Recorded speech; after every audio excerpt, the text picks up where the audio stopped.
Sementara itu, gempa bumi yang terjadi Sabtu pagi di Karangasem tidak hanya menimbulkan kerugian material, juga mengakibatkan warga meninggal dunia dan luka-luka.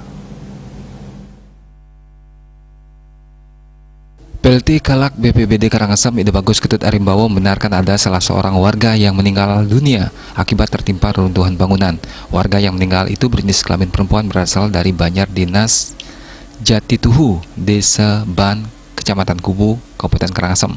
Selain satu korban meninggal, lanjutnya ada juga 7 orang yang mengalami patah tulang. Mereka semua sudah ditangani tim medis di Puskesmas dan RSUD Karangasem. Sementara itu, staf Humas RSUD Karangasem Sang Ayu Made Sri Darmayanti, Sijen Direktur Iwayan Suwardana, mengatakan pihaknya membenarkan telah menerima sejumlah pasien akibat gempa. Ada 3 pasien yang diterima akibat dampak gempa dan telah ditangani dengan rawat jalan maupun rongsen karena mengalami patah tulang. Eka Parananda, Bali Pos,